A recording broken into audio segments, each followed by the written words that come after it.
Right, I've had the engine running for almost 20 minutes and it's not overheating, it's all running really well. So I think the thermostat has solved that problem. I still have the ignition light on, so I'm gonna have to look at the regulator next, but I had that new dynamo, so I may as well have fitted it while I was doing everything else. So I'm happy with the engine, needs a tune up. Now, I've spent the last hour and a half on the phone trying to get the council rates people to answer the phone, which they did eventually, and the lady was extremely helpful and sorted the problem I had out for me. So while I've been doing that, I've been flatting the bodywork. Now, the paintwork on this car is okay, it's not brilliant. And the reason, there's many reasons why it's not brilliant. You could say excuses, but I'm going to call them reasons. I didn't like the paint that much. It came with a 5-to-1 activator. I'm used to using 2-to-1 activators, which thin the paint quite a lot. This was a 5-to-1 activator, which meant the paint was really thick. And as a result, you had to put a lot of thinners in it, and it did come out the gun a bit like treacle, so it's on fairly heavy. Also, I've not got proper lighting in this garage, and I've not painted a white car before, and it was really difficult to see how you were putting the paint on. I need some side lights to give me a bit of help. And I'm sure there was another reason why it's not brilliant. But basically, I didn't like the paint. The light was very poor for painting white. It's all right with a dark colour, you can see what you're doing. But with white, you just can't see how you're putting the paint on. Anyway, it's gone on, it's nice and thick. So what I've been doing is flattening it down. And I'll show you, if I can, I don't know if you can see. Yeah, you can. It's quite orange peely. It's not the worst I've ever seen, but it's quite orange peely. Up here, I've flatted it, and apart from the odd little mark, it's nice and flat. Now, I've actually polished a bit of this back wing, and you can see on here, it's nice and flat, got a good shine on it. So I'm going to work my way down this side at least, flatting it all down, and then I'll polish up the whole side of the car before I move to the other side and the bonnet.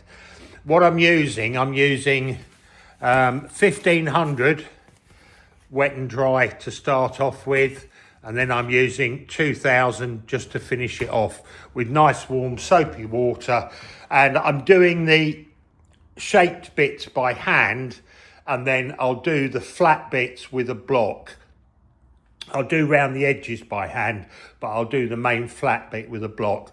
But this bit I've done by hand. So what I'm going to do now is put the mop on it and just show you how this comes up when you mop it. Now, I'm sure lots of bodywork people will tell me I'm not using the right technique or whatever, but this is the way that I do it, and it seems to work. I just put this on here to stop the paint going all over the hood. I've got this, which is,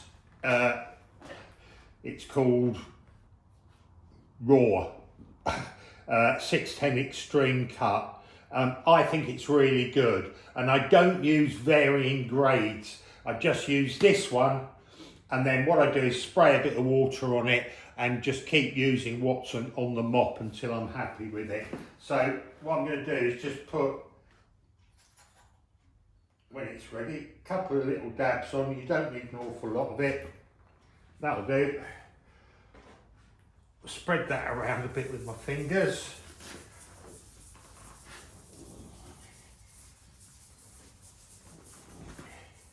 And then I'll get the mop on it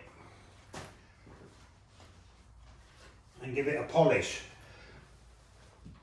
Now, I have the mop set fairly slow because I don't want to burn it, and I'm very good at burning paint if the mop's too high. So just follow the mop up and just work your way over it. keeping the pad flat to the surface.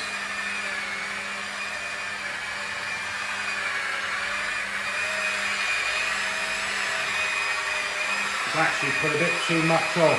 Goes further than you think it does. Just use the edge of the mop to get down into the joint where you've got the body line.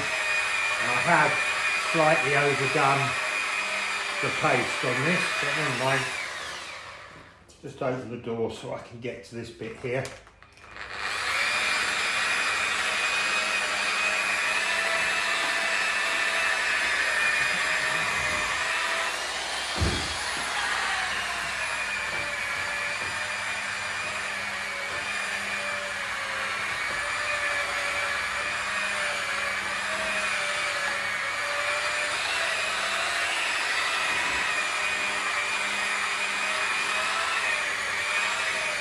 Now I have got too much paste on it, so I'm going to wipe it off and then just use what's on the mop head.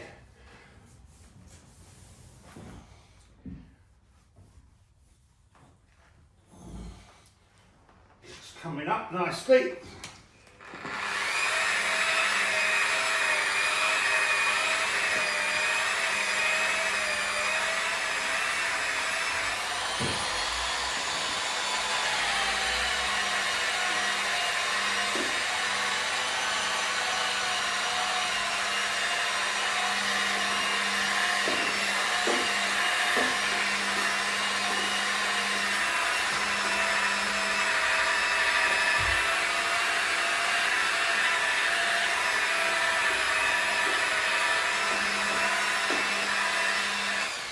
And then what I do is spray a bit of water over it,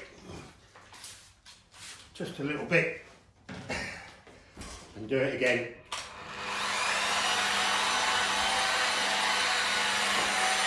You've got to be very... And we'll have a wipe off and have a look at it.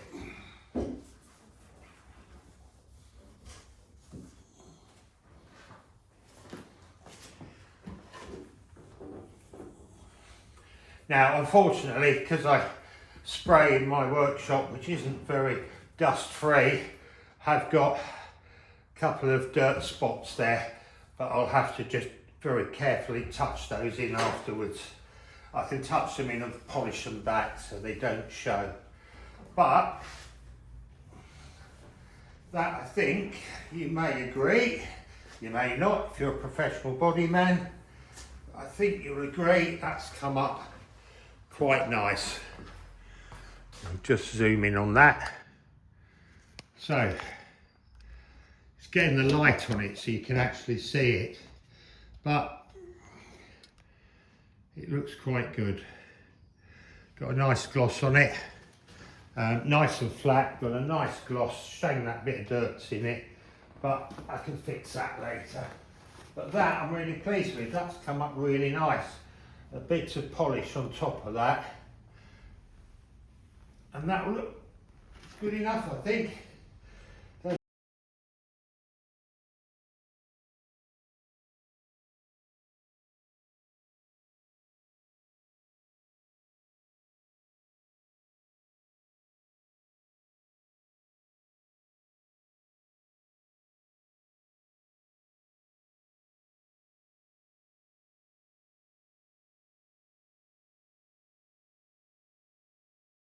I've got the front wing all polished. You can see the difference between that and the door. The door's sanded but not polished. The front wing's polished and this top of the bonnet is polished, just this edge. So I can't stop myself. I'm going to fit a chrome trim just so I can see what it looks like. Now, when you're putting these trims on, the rivet is inside the head. And when you put it into the gun is pushing on the top of the head, not on the actual rivet itself. So when you do it up, they don't always go tight. Sometimes they end up loose.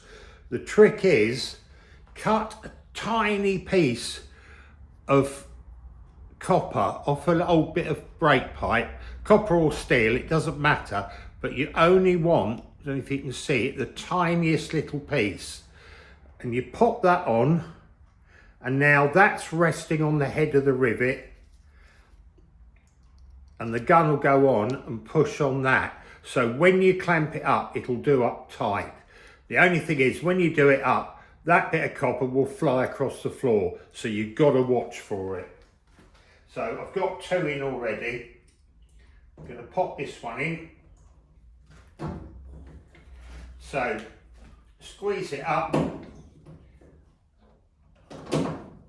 and always when it starts to get tight, I push the gun away so it doesn't bounce and hit your panel. So when it squeezes, you pull it away, and you look where your little bit of copper's gone so you can use it again. Well, I did really well there. I got all my rivets in, didn't lose my little bit of copper. I'll keep that for when I'm doing the door on the back wing later. Now, this is a bonnet trim, and you have to look at the angle because the corner pieces have got an angle on them as well, so you have to get the right one for the right side. Now this is a driver's side corner, not necessarily the one I'm using, but it's just one I've just picked up. And if you look, it's got the slope that way. So this is a driver's side trim, it goes in like that. Now this wants a little pinch at the end just to pull it down, but that's got the 2 slopes at the right angle. I'm just going to close this up very slightly so it fits better onto there. Okay, that's it all given a good clean up, and I've got the paint off the edges from where they masked it the last time it was painted, not took it off. Start from the back edge, line it up with the back of the panel, and just pop it over the clips. And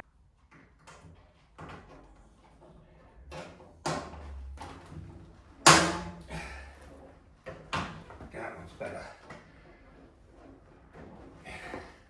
That's it. And there we go. One first bit of chrome trim back on the car. Oh, well, we're now up to Wednesday, and it's a nice day. The sun is shining, and it's actually warmer outside than it is in the workshop. So I've opened the door, let a bit of warmth in, and that also gives me a lot better light to work with. And now the door's open, you can actually see the paintwork along the top there where it's all been polished. And as I said yesterday, I'm really pleased with it. It's got a really nice finish and a shine on it.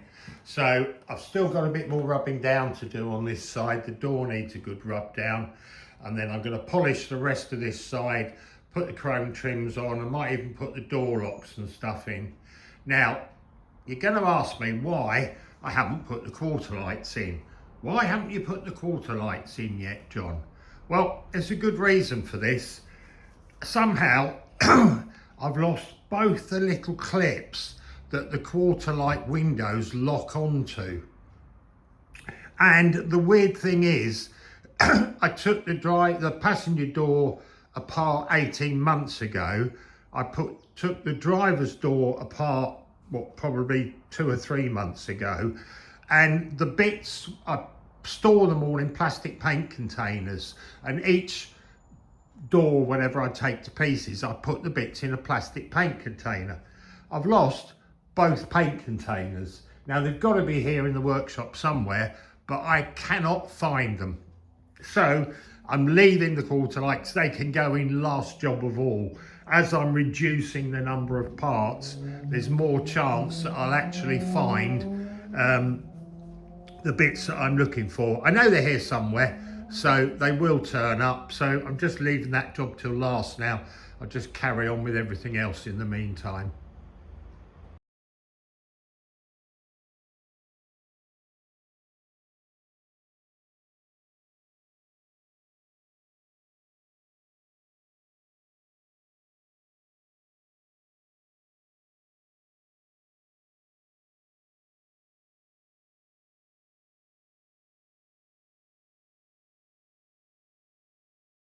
I've finished polishing all this side, which I'm really pleased with, and I've polished the bonnet, which I'm not quite so pleased with. It's still a little bit orange peely on this side. This side's okay, but for some reason this side's still a little bit orange peely. So I'm going to reflat this side and repolish this side. Just needs a little bit more work on it.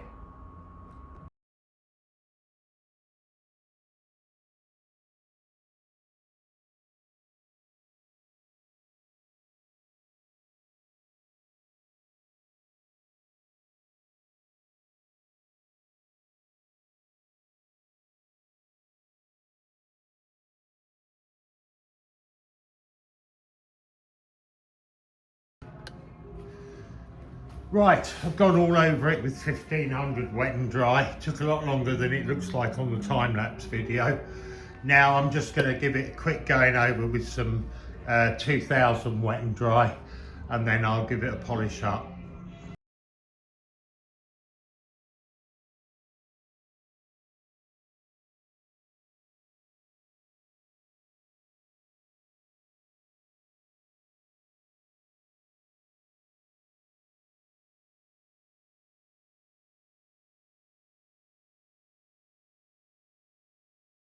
With that, it looks a lot better. What I'm going to do now is just swap to a soft pad and just give it a quick go over with a bit of G3 scratch remover for a final polish.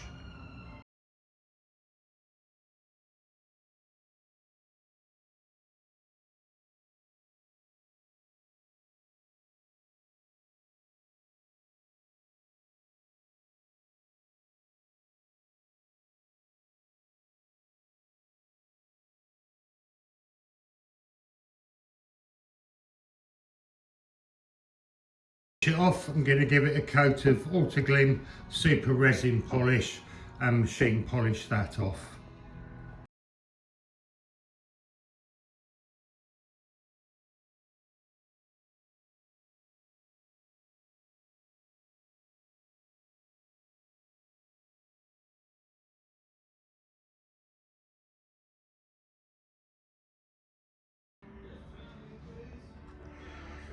Now this goes back to what I said in one of my earlier videos when I was prepping for paint. It really doesn't matter whether you're any good at spraying or not. What's important is the preparation and the polishing. Due to the paint that I was using that I've not used before, it was a different manufacturer, and as I've said before, it had a 5-to-1 hardener to paint mix, which didn't thin the paint very much, and I had to put as much thinners as I dare in it to get it to come out of the gun.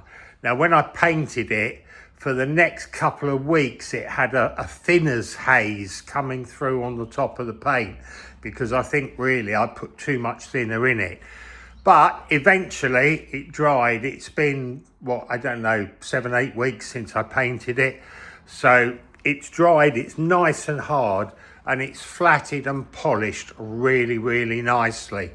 So it doesn't really matter how you put the paint on. Get your preparation right, put the paint on, and then you can flat and polish it back. If the paint's a bit poor, like it was on this, probably one of the poorest applications of paint I've done in a long time, it just takes you more work. Flatting down with 1200 or 1500 or 2000 paper takes forever. But if you just put the time in and keep doing it until you're satisfied with it, you will come up with a really good quality paint job. This, it's got a lovely shine on it. It's got good reflection on it, which you can't really see in this light, but you can in the door. You can see the reflection. If I stand there, I don't know, but you should be able to see a good reflection on it. So put the work in, it'll come out all right. Don't worry if you're an amateur, don't worry if you haven't painted before. Just follow the steps and you'll come up with a decent paint job. I see so many cars going through auctions, through classic auctions, where they've obviously just been painted the week before to try and get a good price at auction. And they've been painted, they're covered in orange peel, the masking probably isn't great, but they've just painted them and shoved them into the auction to try and get top money for them. Whereas if they'd spent another 2 or 3 days actually flatting and finishing the paintwork, the cars would look fantastic instead of looking like they've just been done quickly to make more money at auction. Take your time, do the job properly. This is definitely the end of this video. I must take that badge off before I forget that it's only put on loosely.